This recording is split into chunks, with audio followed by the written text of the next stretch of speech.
بسم اللہ الرحمن الرحیم وسنن الطہارت، اور وضو کی سنتیں: غسل الیدین ثلاثا، دونوں ہاتھوں کو دھونا ہے 3 مرتبہ، قبل ادخالہما الاناء، ان کو برتن میں داخل کرنے سے پہلے، اذا استیقظ المتوضئ من نومہ، جب جاگ جائے وضو کرنے والا اپنی نیند سے، وتسمیۃ اللہ تعالی فی ابتداء الوضوء، اور اللہ تعالیٰ کا نام لینا وضو کے شروع میں، والسواک، اور مسواک کرنا، والمضمضۃ، اور کلی کرنا، والاستنشاق، اور ناک میں پانی ڈالنا، ومسح الاذنین، اور دونوں کانوں کا مسح کرنا، وتخلیل اللحیۃ والاصابع، اور داڑھی اور انگلیوں کا خلال کرنا، وتکرار الغسل الی الثلاث، اور دھونے کا تکرار کرنا 3 تک، ویستحب للمتوضی،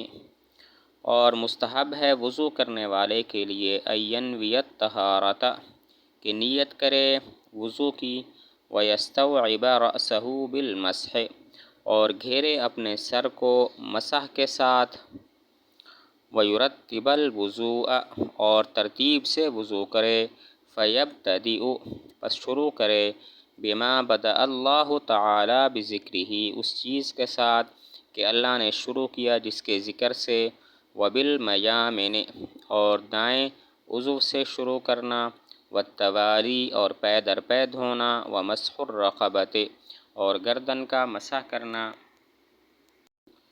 وضو کے فرض بیان کرنے کے بعد اب وضو کی سنتیں بیان کرتے ہیں۔ ایک سنت یہ ہے کہ ہاتھوں کو 3 مرتبہ دھوئے، قبل ادخالہما الاناء، اذا استیقظ، جب نیند سے بیدار ہو تو برتن میں اپنے ہاتھ داخل کرنے سے پہلے ہاتھوں کو 3 مرتبہ دھوئے، یہ سنت ہے۔ یہاں پر سوال یہ ہوتا ہے کہ ہاتھوں کو 3 مرتبہ دھونا تو مطلقاً سنت ہے، خواہ وہ نیند سے بیدار ہو یا نیند سے بیدار نہ ہو، تو پھر اذا استیقظ المتوضئ من نومہ کی قید کیوں لگائی؟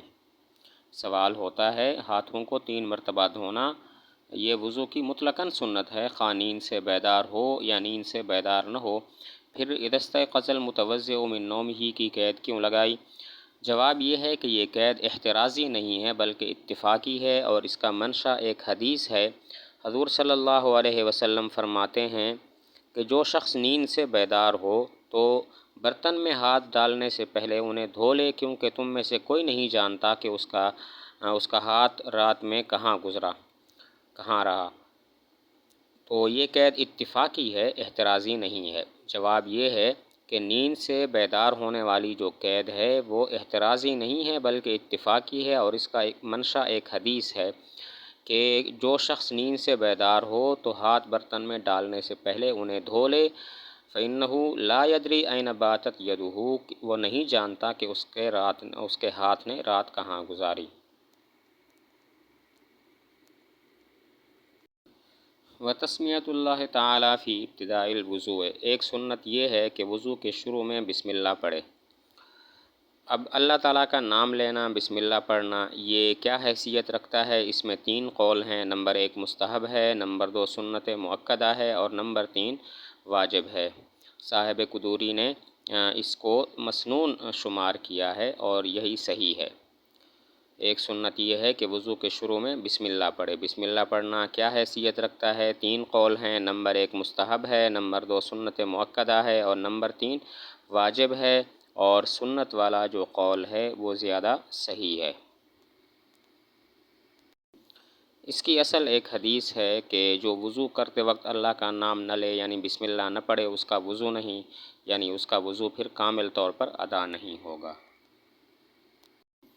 والسواک، ایک سنت مسواک ہے۔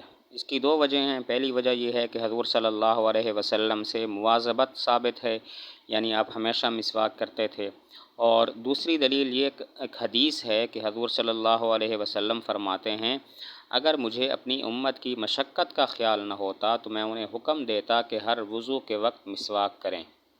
ایک سنت مسواک کرنا ہے۔ اس کی 2 وجہ: نمبر 1 حضور صلی اللہ علیہ وسلم سے مواظبت، یعنی ہمیشگی ثابت ہے کہ وہ مسواک کرتے تھے، اور دوسری وجہ ایک حدیث ہے، حضور صلی اللہ علیہ وسلم ارشاد فرماتے ہیں اگر مجھے اپنی امت کی مشقت کا خیال نہ ہوتا تو میں انہیں حکم دیتا کہ ہر وضو کے وقت مسواک کریں۔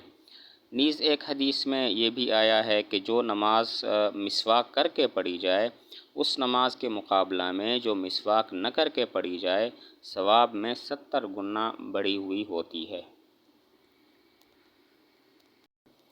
والمزمزۃ والاستنشاق، وضو کی ایک سنت کلی کرنا اور ناک میں پانی ڈالنا بھی ہے۔ کلی کرنا اور ناک میں پانی پہنچانا دو طریقے سے ہوتا ہے۔ نمبر 1، 3 بار کلی کرے اور 3 بار ناک میں پانی ڈالے اور ہر بار نیا پانی لے کلی اور ناک میں پانی ڈالنے کے لیے۔ نمبر 2، ہر چلو کے پانی سے کلی کرے اور ناک میں پانی پہنچائے۔ پہلا طریقہ احناف کے نزدیک افضل ہے۔ کلی کرنا اور ناک میں پانی پہنچانا دو طریقہ سے ہوتا ہے۔ نمبر 1، 3 بار کلی کرے، 3 بار ناک میں پانی ڈالے اور ہر بار کے لیے نیا پانی لے۔ اور نمبر 2، ہر چلو سے پانی لے اور کلی کرے اور اسی سے ناک میں پانی ڈالے۔ پہلا طریقہ احناف کے نزدیک افضل ہے۔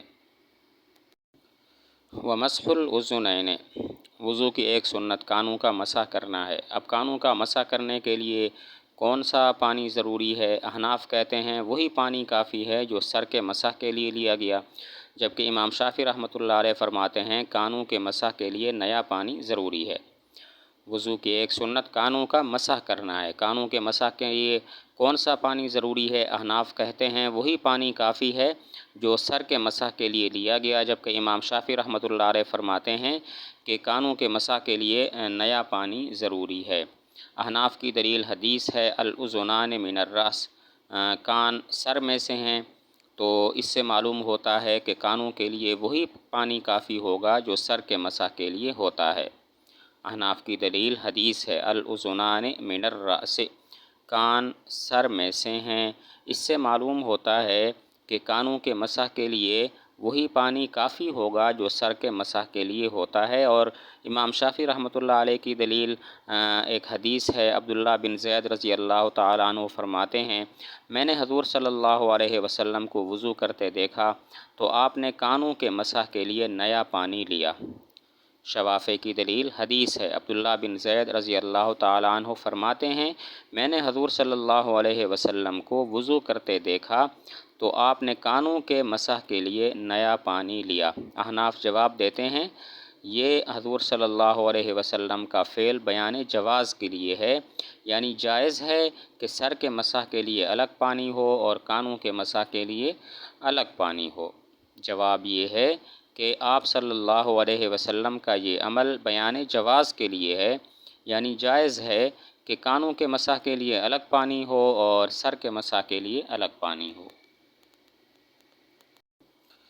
وتخلیل اللحیۃ، وضو کی ایک سنت داڑھی کا خلال کرنا ہے۔ داڑھی کے خلال کے بارے میں 4 قول ہیں۔ نمبر 1، سنت ہے، نمبر 2، واجب ہے، نمبر 3، مستحب ہے اور نمبر 4، جائز ہے۔ داڑھی کے خلال میں 4 قول ہیں، سنت ہے، واجب ہے، مستحب ہے اور جائز ہے، لیکن مسنون ہونا، سنت ہونا یہ زیادہ صحیح ہے۔ اس کی وجہ یہ ہے کہ تقریباً 17 صحابہ کرام رضی اللہ تعالیٰ عنہ سے روایت ہے کہ حضور صلی اللہ علیہ وسلم ہمیشگی کے ساتھ داڑھی کا خلال فرماتے تھے۔ مسنون ہونا زیادہ صحیح ہے کیونکہ تقریباً 17 صحابہ کرام رضی اللہ عنہم سے مروی ہے کہ حضور صلی اللہ علیہ وسلم ہمیشہ داڑھی کا خلال کرتے تھے۔ والاصابع، وضو کی ایک سنت یہ ہے کہ ہاتھوں اور پیروں کی انگلیوں کا خلال کیا جائے، اور خلال کی کیفیت یہ ہوتی ہے کہ ایک ہاتھ کی انگلیاں دوسرے ہاتھ کی یا پاؤں کی انگلیوں میں پھنسا لی جائیں۔ خلال کے بارے میں حضور صلی اللہ علیہ وسلم کا ارشاد ہے کہ انگلیوں کے جہنم کی آگ سے حفاظت کی خاطر ان کا خلال کیا کرو۔ والاصابع، وضو کی ایک سنت ہاتھوں اور پیروں کی انگلیوں کا خلال کرنا ہے۔ صورت اور کیفیت یہ ہوتی ہے کہ ایک ہاتھ کی انگلیاں دوسرے ہاتھ کی انگلیوں میں یا پاؤں کی انگلیوں میں پھنسا لی جائیں۔ باقی خلال کے بارے میں حضور صلی اللہ علیہ وسلم کا ارشاد ہے کہ انگلیوں کے جہنم کی آگ سے حفاظت کی خاطر ان کا خلال کیا کرو۔ و تکرار الغسل الی الثلاث، وضو کی ایک سنت یہ ہے کہ ہر عضو کو تین تین مرتبہ دھوئے۔ اس کی اصل ایک حدیث ہے، حضور صلی اللہ علیہ وسلم نے وضو کیا، تین تین مرتبہ ہر عضو کو دھویا اور پھر ارشاد فرمایا یہ وضو ہے، جس نے اس پر اضافہ کیا یا کمی کی تو اس نے برا کیا اور ظلم کیا۔ وضو کی ایک سنت یہ ہے ہر عضو کو تین تین مرتبہ دھویا جائے۔ اس کی اصل ایک حدیث ہے، حضور صلی اللہ علیہ وسلم نے وضو کیا، ہر عضو کو تین تین مرتبہ دھویا اور پھر ارشاد فرمایا یہ وضو ہے، جس نے اس پر اضافہ کیا یا جس نے کمی کی اس نے برا کیا اور ظلم کیا۔ تو تین مرتبہ دھونا تو سنت ہے، لیکن اگر کسی نے ایک مرتبہ ہر عضو کو دھویا تو پھر کیا ہوگا؟ اس میں دو قول ہیں۔ نمبر ایک، اگر ایک مرتبہ عضو کو دھوتا ہے، ہر عضو کو دھوتا ہے ٹھنڈک کی وجہ سے یا پانی کی کمی کی وجہ سے، تب تو مکروہ نہیں ہے ورنہ مکروہ ہے۔ نمبر دو، اگر ایک مرتبہ ہر عضو دھونے کی عادت بنا لیتا ہے تو گناہ ہے، اور اگر عادت نہیں بناتا تو پھر گناہ نہیں ہے۔ تین مرتبہ دھونا تو سنت ہوا، اب اگر کوئی ہر عضو ایک مرتبہ دھوتا ہے تو کیا ہوگا؟ اس میں دو قول ہیں۔ نمبر ایک، اگر ایسا کرتا ہے ٹھنڈک کی وجہ سے یا پانی کی کمی کی وجہ سے تب تو مکروہ نہیں ہے ورنہ مکروہ ہے۔ نمبر دو، اگر ایک مرتبہ دھونے کی عادت بنا لیتا ہے تو گناہ ہے، اور اگر عادت نہیں بناتا تو پھر گناہ نہیں ہے۔ وَيُسْتَحَبُّ لِلْمُتَوَضِّئِ أَن يَنْوِيَ الطَّهَارَةَ، وضو کے مستحبات بیان کرتے ہیں۔ ایک مستحب یہ ہے کہ وضو کی نیت کرے۔ امام مالک اور امام شافعی رحمۃ اللہ علیہ فرماتے ہیں وضو کی نیت فرض ہے۔ ان کی دلیل ایک حدیث ہے، انما الاعمال بالنیات، اعمال کا دار و مدار نیتوں پر ہے، لہذا وضو کی نیت ہوگی تو وضو ہوگا ورنہ نہیں ہوگا۔ احناف کہتے ہیں وضو کی دو حیثیتیں ہیں، نمبر ایک مستقل عبادت ہونے کی حیثیت، اور نمبر دو وسیلہ نماز ہونے کی حیثیت۔ عبادت ہونے کی حیثیت سے تو وضو کی نیت ضروری ہے، اگر نیت نہیں ہوگی تو عبادت یعنی عبادت کا ثواب نہیں ملے گا۔ لیکن وسیلہ نماز ہونے کی حیثیت سے نیت فرض اور ضروری نہیں ہے۔ ایک مستحب یہ ہے کہ وضو کی نیت کرے، جبکہ امام شافعی اور امام مالک رحمۃ اللہ علیہ فرماتے ہیں کہ وضو کی نیت فرض ہے۔ ان کی دلیل ایک حدیث ہے، انما الاعمال بالنیات، اعمال کا دار و مدار نیتوں پر ہے، لہذا وضو کی نیت ہوگی تو وضو ہوگا ورنہ نہیں ہوگا۔ احناف کہتے ہیں وضو کی دو حیثیتیں ہیں، نمبر ایک عبادت ہونے کی حیثیت اور نمبر دو وسیلہ نماز ہونے کی حیثیت۔ عبادت ہونے کی حیثیت سے تو نیت ضروری ہے، وضو کی نیت ہوگی تو عبادت ہوگی یعنی عبادت کا ثواب ہوگا ورنہ نہیں ہوگا۔ لیکن اس حیثیت سے کہ وضو وسیلہ نماز ہے، نیت ضروری نہیں ہے، بغیر نیت کے بھی وضو ہو جائے گا کیونکہ خود پانی میں پاک کرنے کی صلاحیت موجود ہے۔ وَيَسْتَوْعِبَ رَأْسَهُ بِالْمَسْحِ، ایک مستحب یہ ہے کہ پورے سر کا مسح کرے۔ پورے سر کا مسح، اس کی کیفیت یہ ہے کہ ہتھیلیاں اور انگلیاں یہ سر کے اگلے حصہ پر رکھے اور انہیں کھینچے اور پیچھے تک اس طرح لے جائے کہ پورے سر کا مسح ہو جائے، اور پھر انگلیوں سے کانوں کا مسح کرے۔ وضو کا ایک مستحب یہ ہے کہ پورے سر کا مسح کیا جائے، اور کیفیت یہ ہے کہ ہتھیلیاں اور انگلیاں سر کے اگلے حصہ پر رکھے اور انہیں کھینچے یہاں تک کہ آخر تک لے جائے، اور پھر انگلیوں سے کانوں کا مسح کرے۔ وَيُرَتِّبَ الْوُضُوءَ، وضو ترتیب سے کرے، یعنی پہلے چہرہ دھوئے، پھر ہاتھ دھوئے، پھر سر کا مسح کرے، پھر پاؤں دھوئے۔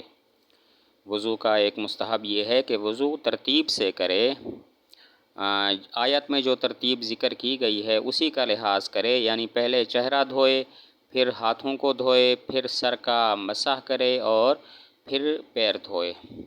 لیکن امام شافعی رحمۃ اللہ علیہ فرماتے ہیں کہ یہی ترتیب فرض ہے، لہذا اگر اس ترتیب کی رعایت نہیں کی گئی تو پھر وضو ہی نہیں ہوگا۔ لیکن احناف کہتے ہیں وضو ہو جائے گا، چونکہ ترتیب کی رعایت نہیں کی تو وضو کا ثواب نہیں ملے گا۔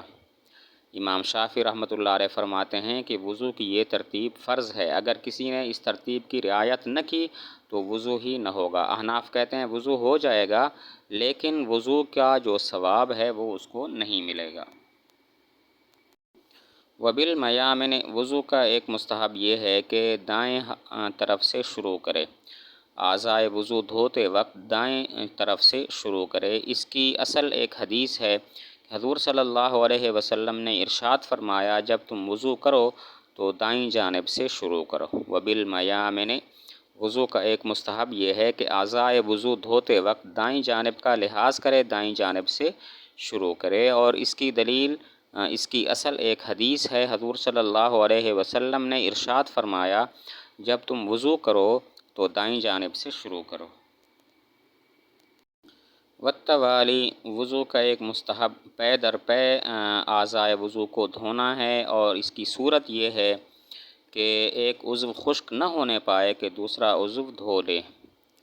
وضو کا ایک مستحب توالی ہے، توالی یعنی اعضائے وضو کو پے در پے دھونا۔ اس کا مطلب اور اس کی صورت یہ ہے کہ ہر عضو کو دھوئے اور اس کے خشک ہونے سے پہلے دوسرے عضو کو بھی دھو لے۔ ومسح الرقبۃ وضو کا ایک مستحب ہے گردن کا مسح کرنا، اور اس کی صورت یہ ہے کہ دونوں ہاتھوں کی پشت سے گردن کا مسح کیا جائے اور حلق کا مسح نہ کیا جائے۔